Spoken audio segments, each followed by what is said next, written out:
ମା ଆମେ ଆରମ୍ଭ କରିବା ମାତୃରଚନାବଳୀ ଭାଗ 10 ଜ୍ଞାନ 313। ଆମ ପ୍ରତ୍ୟେକ ବ୍ୟକ୍ତିର ଏହି ଜଗତରେ ଏକ ନିୟୁତ ଜୀବନ ସମ୍ପୂର୍ଣ୍ଣ କରିବାକୁ ରହିଛି। ତେବେ ଏପରି ତରତର ହେଉଛ କାହିଁକି? ଏପରି କୋଳାହଳ କରୁଛ କାହିଁକି ଓ ଅଧୀର ହୋଇ ପଡୁଛ କାହିଁକି?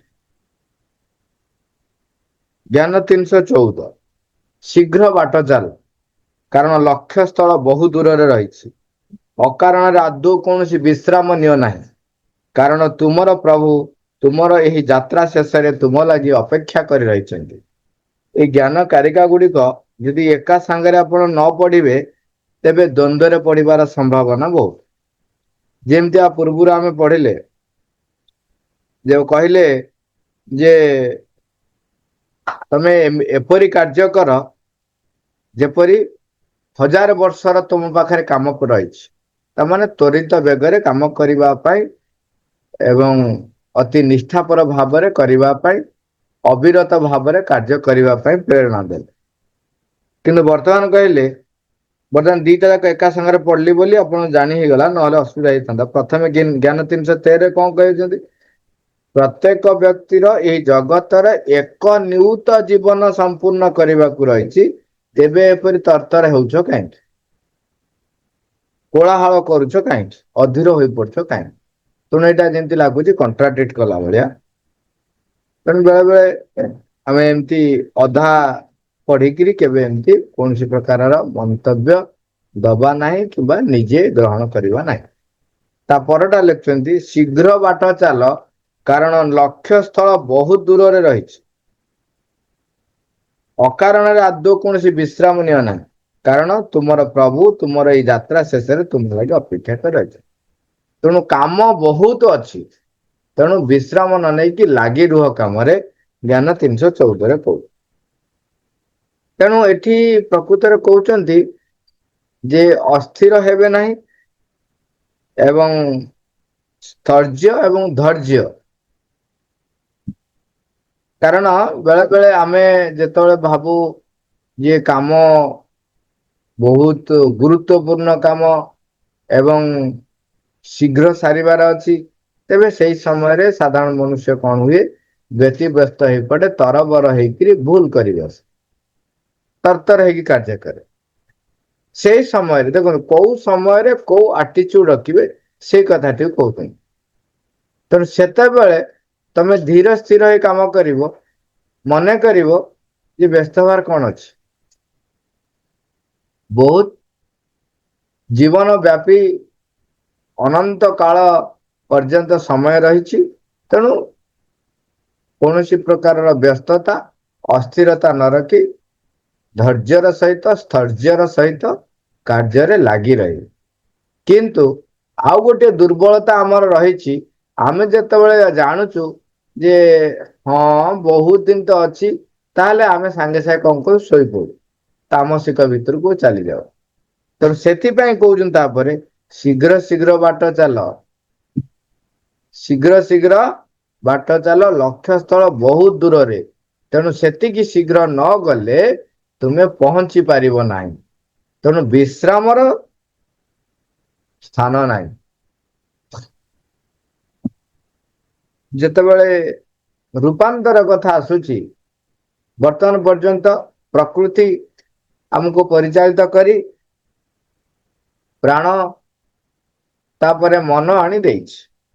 ମନ ଦେଇ ସାରିଲା ପରେ ବର୍ତ୍ତମାନ ଯୋଉ ନୂତନ ପାବଛଟି ଆସିବ, ଯୋଉଠି କି ପୂର୍ଣ୍ଣତଃ ସତ୍ୟ ଦ୍ୱାରା ପରିଚାଳିତ ହବ ଏବଂ ପୂର୍ଣ୍ଣତର ସତ୍ୟ ଦ୍ୱାରା ପରିଚାଳିତ ହବାକୁ ହେଲେ ଏଇ ଯୋଉ ପରିବର୍ତ୍ତନ ବିମୁଖ ଏଇ ଜଡ ତାମସିକ ପ୍ରବଣ ଏଇ ଯୋଉ ଜଡ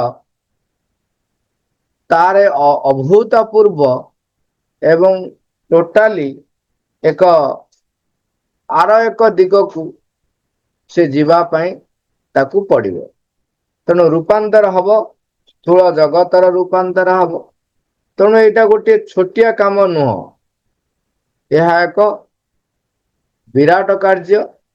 ତେଣୁ ଆମକୁ ଯଦି ସେତିକି ନିଷ୍ଠାପର ସହକାରେ एवं सेतिकी तीव्रतार सह अविश्रांत होई कार्य न करिवे तेबे शताब्दी शताब्दी लगिଯିव आमको पहुंचवा तेणु धैर्यर सहित निष्ठापर सहकारे अप्रतिहत भावरे अविराम अविरत कार्य आमको लगी रहा पड़ो एवं निजर सर्वोत्तम सामर्थ्य को देवे सर्वोत्तम प्रचेष्टा करेंगे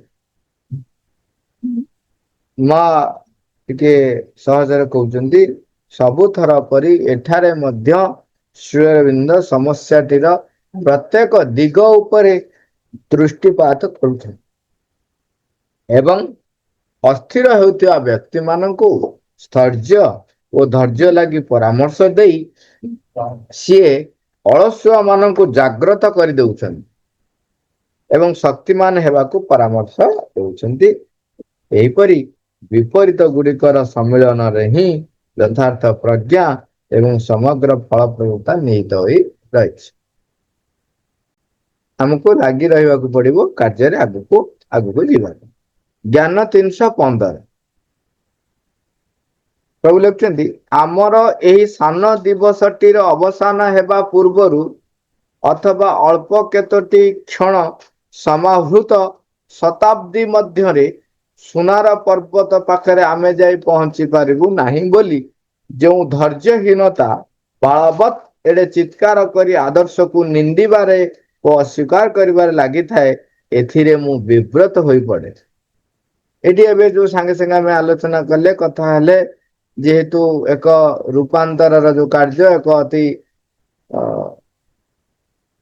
एक नूतन एवं असाध्य मने होतिबा कार्य एवं सेतिपाई हमर ए जड़ बा भौतिक जगत पूर्ण प्रस्तुत न हेले ताहा फलप्रसू हबार संभावना नाही एते कठिन कामटी कोठु एते शीघ्र हब ता देरे पुनी कोन यदि प्रत्येक व्यक्ति निजे सम्मति दौ नाही तेबे से रूपांतर हवा पाई आहुरी केते शताब्दी लगी जिवे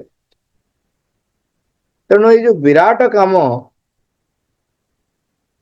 अल्प केतोटी क्षण भितरे किपरि हेई पारि वर्णना करछन्ति काव्यिक भावरे जे सुनार पर्वत पाखरे आमे जाई पहुंची पारिबु नाही बोली जो बलवत धैर्यहीन एडे चित्कार करी आदर्श को निंदिबार एवं अस्वीकार करिबार लागिथान तेणु किछि व्यक्ति थांती जो माने अति दूर देखि पारंती नाही अति उच्च भावना भी से माने भावी पारंती नाही देखो केतक व्यक्ति थांती केतक व्यक्ति कहीं अनेक व्यक्ति जो माने मन एपर्यंत विकसित है नहीं से माने छोट मोट कथारे तांकर संतुष्ट सेमानंक पाखरे बड़ कथाटी आनी देले से माने धरि पारिबे नाही ताको बुझी पारिबे जेमति कि केतक व्यक्ति देखिबे आपण तांको जदि आपण किछि नाही गोटे बरा दीटा देई देबे से आपण ऊपर संतुष्ट हाँ मत से खाया देला मुझे करी से व्यक्ति पाखरे उचित अनुचित यथार्थ अयथार्थ सत्य मिथ्या ये सबूर संज्ञा किछि नाही तांको पाखरे संज्ञा कौन बरा दीटा दे दियो सुखिला बरा दीटा हेले भी चल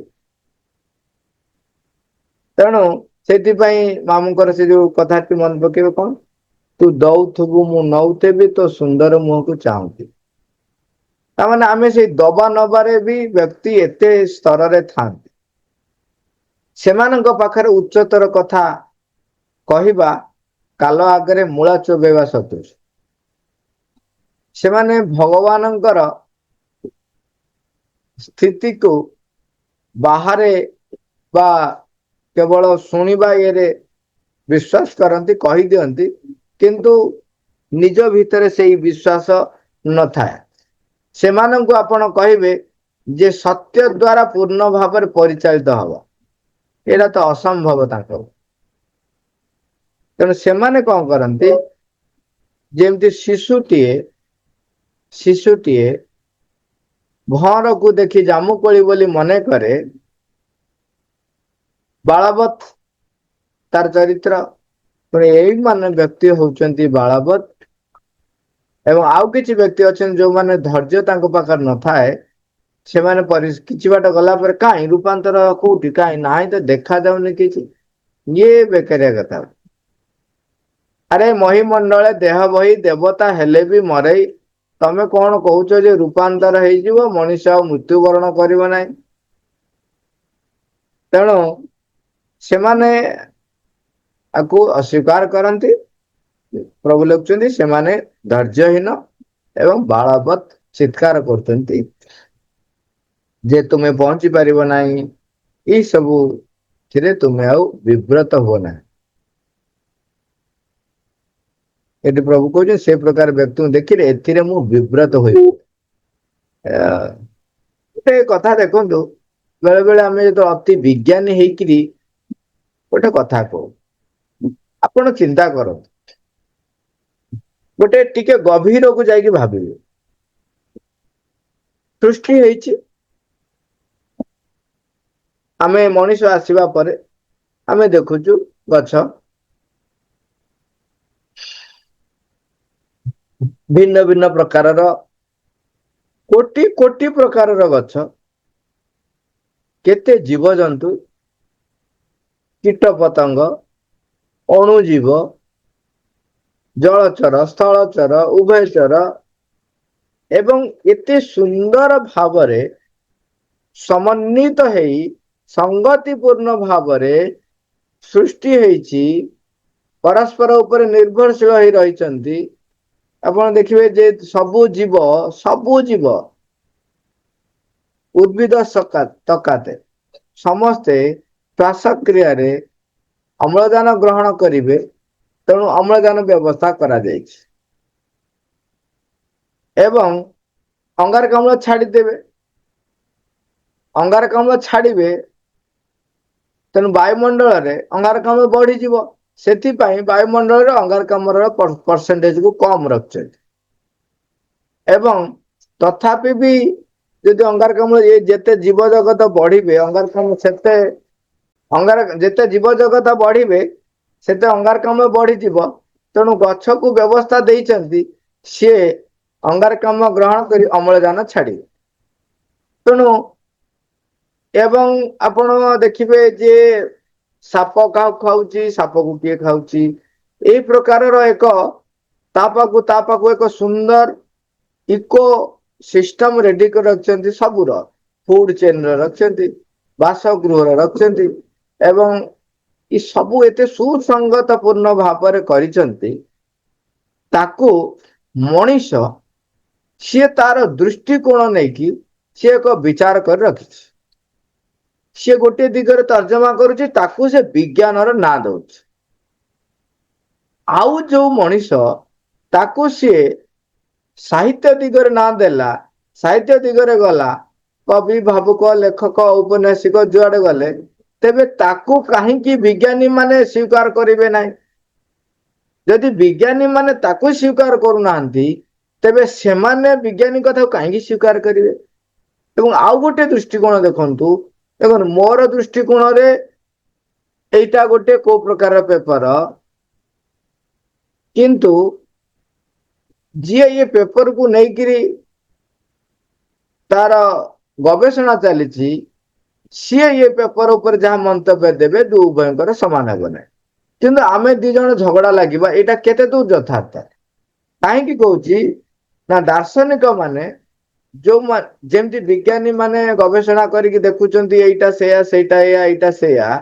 सेमती दार्शनिक माने तांकर तपस्या लब्ध फल रे तांकर प्रयास फल सी अनुभव करुचंती आत्मार उपस्थिति को ଏବଂ ଆତ୍ମାର ଶାଶ୍ୱତତାକୁ, ଆତ୍ମାର ଚିରନ୍ତନତାକୁ, ସର୍ବବ୍ୟାପକତାଟିକୁ ଯେତେବେଳେ ସିଏ ତାକୁ ଦର୍ଶନ କରୁଛନ୍ତି, ଅନୁଭବ କରୁଛନ୍ତି, ତେବେ ତାଙ୍କୁ ଅସ୍ୱୀକାର କରିବାକୁ ତମକୁ ଅଧିକାର କିଏ ଦେଲା?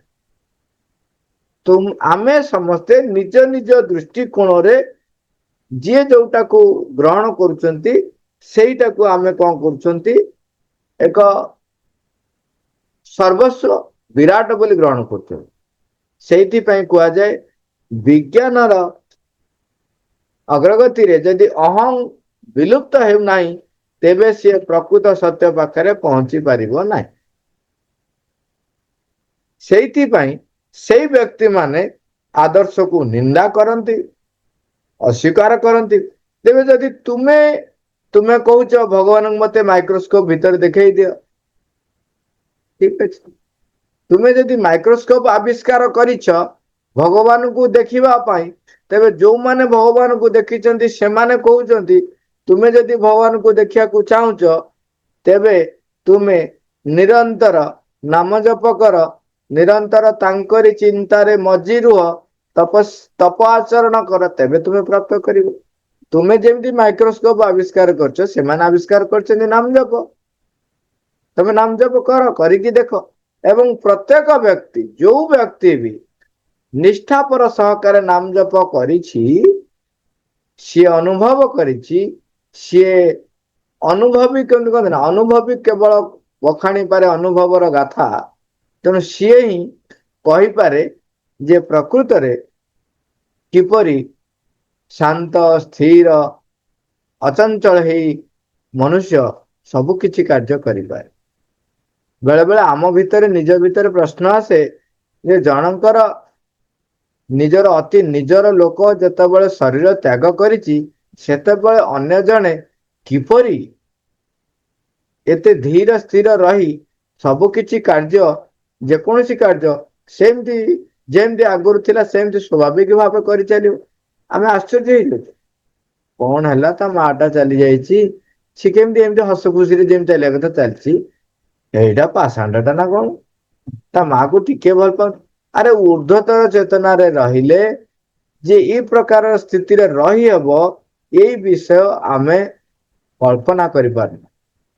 ତେଣୁ ଆମେ ଯୋଉମାନେ ଅଜ୍ଞ, ସେମାନେ ଶିଶୁ ସଦୃଶ ଏବଂ ଧୈର୍ଯ୍ୟହୀନତାର ପରିଚୟ ଦେଇ ଆମେ କଣ କରୁ, ଏଇ ଆଦର୍ଶକୁ ନିନ୍ଦା କରୁ ଏବଂ ଅସ୍ୱୀକାର କରୁ। ସେ ପ୍ରକାର ବ୍ୟକ୍ତିଙ୍କୁ ଦେଖିଲେ ପ୍ରଭୁ ଲେଖୁଛନ୍ତି ମୁଁ ବିବ୍ରତ ହୋଇପଡେ। ମା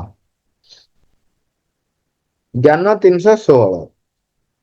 ପ୍ରଭୁ କହୁଛନ୍ତି ଆଦୌ କୌଣସି ବାସନା ନ ରଖି ତୁମର ଆତ୍ମାକୁ ଲକ୍ଷ୍ୟ ଉପରେ ଦୃଢ ନିବଦ୍ଧ କରି ରଖିଥାଅ ଏବଂ ନିଜ ଭିତରେ ରହିଥିବା ଦିବ୍ୟ ଶକ୍ତିକୁ କାମରେ ଲଗାଇ ତାହାର ଅନୁଧାବନ କରୁଥାଅ।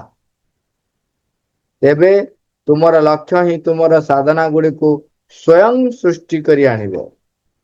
ତୁମର ଲକ୍ଷ୍ୟ ହିଁ ତୁମର ସାଧନ ଗୁଡିକୁ ସ୍ୱୟଂ ସୃଷ୍ଟି କରି ଆଣିବ, ନାଇଁ ତାହା ସ୍ୱୟଂ ଆପଣାର ସାଧନରେ ପରିଣତ ହୋଇଯିବ। କାରଣ ଲକ୍ଷ୍ୟ ହେଉଛନ୍ତି ସ୍ୱୟଂ ବ୍ରହ୍ମ ଓ ସିଏ ପୂର୍ବରୁ ହିଁ ପ୍ରତିଷ୍ଠିତ ହୋଇ ରହିଛନ୍ତି। ଏହାକୁ ତୁମେ ସର୍ବଦା ସେଇ ବ୍ରହ୍ମ ବୋଲି ଦେଖ। ଆପଣାର ଆତ୍ମା ଭିତରେ ତୁମେ ତାହା ପୂର୍ବରୁ ହିଁ ପ୍ରତିଷ୍ଠିତ ହୋଇ ସର୍ବଦା ଦେଖିବାକୁ ସମର୍ଥ ହୁଅ। ଏଠି ଅନେକ ଗୁଡିଏ କଥା ଅତି ସଂକ୍ଷେପରେ କହିଯାଉଛନ୍ତି। କହିଲେ ଯଦି ଜଣେ ବ୍ୟକ୍ତି କୌଣସି ପ୍ରକାରର କାମନା ବାସନା ନ ରଖି ଆତ୍ମାକୁ ତାର ଲକ୍ଷ୍ୟ ରଖି, ଲକ୍ଷ୍ୟ ନିବଦ୍ଧ କରି ତାର କାର୍ଯ୍ୟ କରି ଚାଲେ, ତେବେ ତା ଭିତରେ ରହିଥିବା ସେଇ ଦିବ୍ୟ ଶକ୍ତିକୁ ସେ କାମରେ ଲଗେଇ ପାରିବ। ଏବଂ ସେତେବେଳେ ଆମର ସାମର୍ଥ୍ୟ ଯେତିକି, ତାଠାରୁ କାହିଁ କେତେ ଅଧିକ ଗୁଣରେ ସେ ସାମର୍ଥ୍ୟବାନ ହେଇଯାଏ। ଏବଂ ସେଠି କହୁଛନ୍ତି ଯେତେବେଳେ ତୁମେ ଲକ୍ଷ୍ୟ ନିଶ୍ଚିତ କରିଦେଲ ଯେ ଆତ୍ମାକୁ ପ୍ରାପ୍ତ କରିବା, ଆତ୍ମା ଦ୍ଵାରା ପରିଚାଳିତ ହବ, ତେବେ ତୁମ ପାଇଁ ତୁମର ଲକ୍ଷ୍ୟ ହିଁ ସାଧନ ଗୁଡ଼ିକୁ ସ୍ୱୟଂ ସୃଷ୍ଟି କରି ଆଣିବ। ମୋ ପାଇଁ ଯାହା ଯାହା ସାଧନ ବା ଯାହା ଯାହା ପ୍ରୟାସ ଦରକାର ସିଏ ତିଆରି କରିଦବ। ଏଇଟା ହଉଛି ଆକ୍ଚୁଆଲି ସିକ୍ରେଟ ଅଫ ଲାଇଫ।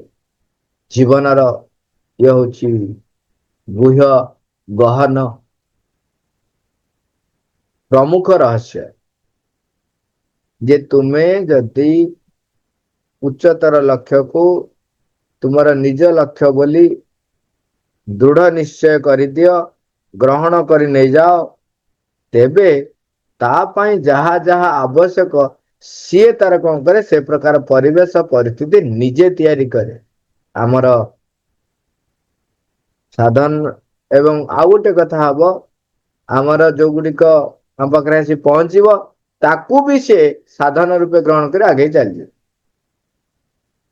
ଯାହା ପଡିବ ତାକୁ ଧରିକି ସେ ଟପିକ ଆଗେଇ ଚାଲିଯିବ, ତାକୁ ବ୍ୟବହାର କରି ଆଗେଇ ଚାଲିଯିବ। କାହିଁ କହୁଛି, ସେ ସ୍ୱୟଂ ଆପଣାର ସାଧନାରେ ପରିଣତ ହୋଇଯିବ। କାରଣ ଲକ୍ଷ୍ୟ ହେଉଛନ୍ତି ସ୍ୱୟଂ ବ୍ରହ୍ମ ଓ ସିଏ ପୂର୍ବରୁ ହିଁ ପ୍ରତିଷ୍ଠିତ ହୋଇ ରହିଛନ୍ତି। ଯେହେତୁ ସେ ପ୍ରତିଷ୍ଠିତ ହୋଇ ରହି ସାରିଛନ୍ତି, ଆମେ ଯଦି ତାଙ୍କୁ ଲକ୍ଷ୍ୟ କଲେ ତେବେ ତାଙ୍କୁ ପ୍ରାପ୍ତ ହବା ଆମ ପାଇଁ ସହଜ ହେଇଯାଏ। କହୁଛନ୍ତି ଏଥିରେ କୌଣସି ସନ୍ଦେହ ନାହିଁ ଯେ ଆମେ ସମସ୍ତେ ଆମ ନିଜର ଆତ୍ମା ମଧ୍ୟରେ ହିଁ ସେଇ ଚିରନ୍ତନ ଯାତ୍ରାର ଦିବ୍ୟ ଲକ୍ଷ୍ୟଟିକୁ ବହନ କରିବାରେ ଲାଗିଛୁ ଏବଂ କେବଳ ଆମର ବ୍ୟକ୍ତିଗତ ସାମର୍ଥ୍ୟହୀନତାର କାରଣରୁ ହିଁ ଆମେ ସେଇ ବିଷୟରେ ପ୍ରତ୍ୟକ୍ଷ ଭାବରେ ସଜ୍ଞାନ ହେବାରୁ ବଞ୍ଚିତ ହୋଇ ରହିଛୁ। ଏଇଟା ବହୁତ ବଡ କଥାଟେ କହିଲେ। ଆମେ ଯୋଉ ସେଇ ଦିବ୍ୟ, ଆମ ଭିତରେ ଯୋଉ ଦିବ୍ୟ ସତ୍ତା ଉପସ୍ଥିତ ଅଛନ୍ତି, ଆମର ଯେ ସାମର୍ଥ୍ୟ ରହିଛି, ଆମେ କାହିଁକି ଜାଣିନୁ କହିଲେ, ଆମର ବ୍ୟକ୍ତିଗତ ସାମର୍ଥ୍ୟହୀନତାର କାରଣରୁ ହିଁ ଆମେ ସେଇ ବିଷୟରେ ପ୍ରତ୍ୟକ୍ଷ ଭାବରେ ସଜ୍ଞାନ ହେବାରୁ ବଞ୍ଚିତ ହୋଇ ରହିଛୁ। ତାମାନେ ଆମର ବ୍ୟକ୍ତି ଭାବରେ ପ୍ରୟାସ କରିବାର ଆବଶ୍ୟକତା ରହିଛି ବୋଲି ଏ ଲାଇନରେ କହିଲେ। ବ୍ୟକ୍ତିଗତ ସାମର୍ଥ୍ୟହୀନତା କାହିଁକି, ସେମାନେ ସେ ବ୍ୟକ୍ତି ଗୁଡାକ ଯୋଉମାନେ ଅଳସୁଆ, ସେମାନେ ଏଇ ପ୍ରକାର ବ୍ୟବହାର କରନ୍ତି ଶବ୍ଦ କଣ, ଆରେ କରି କରାଉ ଥାଏ ମୁଇଁ, ମୋ ବିନୁ ଅନ୍ୟ ଗତି ନାହିଁ, ଭଗବାନ ନିଜେ କହିଛନ୍ତି। ତେଣୁ ସିଏ ପ୍ରୟାସ କରିବେ ନା ମୁଁ କଣ କରିବି, ସର୍ବାରମ୍ଭେ ପରିତ୍ୟଜ୍ୟ ମାମେକଂ ଶରଣଂ ବ୍ରଜ। ସେ ତ କହୁଛନ୍ତି ସବୁ ଆରମ୍ଭକୁ ତ୍ୟାଗ କରିଦିଅ, କିନ୍ତୁ ସେ ତା ପର ଶବ୍ଦ ତାର ଗୂଢ ଅର୍ଥଟିକୁ ଗ୍ରହଣ କରନ୍ତି ନାହିଁ, କାରଣ ସେମାନଙ୍କୁ ସୁହାଇଲା ଭଳିଆ ଆଳସ୍ୟ ଯୁକ୍ତ କଥାଟିକୁ ସେ ଗ୍ରହଣ କରେ। ଏଠି କହିଲେ ସର୍ବାରମ୍ଭ ପରିତ୍ୟଜ୍ୟ ମାମେକଂ ଶରଣଂ ବ୍ରଜ, ମୋର ଶରଣ ନିଅ। ସିଏ କଣ କଲେ ନା ଭଗବାନ, ଖାଲି ଭଗବାନ ଡାକିଦେଲେ ହେଇଗଲା। ତା ପୂର୍ବରୁ କହିଲେ ସର୍ବାରମ୍ଭ ପରିତ୍ୟଜ୍ୟ, ସେଇଟା କୋଉ ଅର୍ଥରେ କହିଲେ, କଣ କହିଲେ, କହିଲେ ତୁମେ କିଛି କାର୍ଯ୍ୟ ଆରମ୍ଭ କର ନାହିଁ। ତାମାନେ କାର୍ଯ୍ୟ କିଏ କରିବ, ମୁଁ କରିବି, ଭଗବାନ କରିବେ। ମୁଁ କରିବି ମାନେ ଭଗବାନ କରିବେ ବୋଲି କୁହାଯାଉଛି। ତେଣୁ ଆମେ ଯୋଉ କାର୍ଯ୍ୟଟିକୁ କହୁଛି ଯେ ନିଶ୍ଚିତ କରୁଛି ବୋଲି, କ୍ରେଡିଟ ନଉଛି ନିଶ୍ଚିତ, ତେଣୁ ଅଟୋମେଟିକାଲି ଯେତେବେଳେ କାର୍ଯ୍ୟରେ ଯୋଉ ଦ୍ୱନ୍ଦ୍ୱ ଆସିବ ତାର ହଇରାଣଟା ସେ ହବନି। ତେଣୁ ଏଠି ମନେ ରଖିବା ଆମେ ଯେ ଆମର ବ୍ୟକ୍ତିଗତ ସାମର୍ଥ୍ୟହୀନତା ହିଁ ଆମକୁ ଦୁଃଖ ଆଣି ଦେଇଥାଏ ଏବଂ ସଜ୍ଞାନ ହେବାରୁ ବଞ୍ଚିତ କରି ରଖେ। ସେଇ ସର୍ବୋଚ୍ଚ ପ୍ରଭୁଙ୍କ ପାଖରେ ନିଜକୁ ସମଗ୍ର ଏବଂ ସର୍ତ୍ତହୀନ ଭାବରେ, କୌଣସି ପ୍ରକାର ସର୍ତ୍ତ ନ ରଖି ସର୍ତ୍ତହୀନ ଭାବରେ ନେଇ ସମର୍ପିତ କରିଦେବା। ଏହି ସାମର୍ଥ୍ୟହୀନତାରୁ ମୁକ୍ତ ହେବା ନିମନ୍ତେ ତାହା ହିଁ ଏକମାତ୍ର ଅମୋଘ ଉପାୟ। ନା, thank you all, Robert.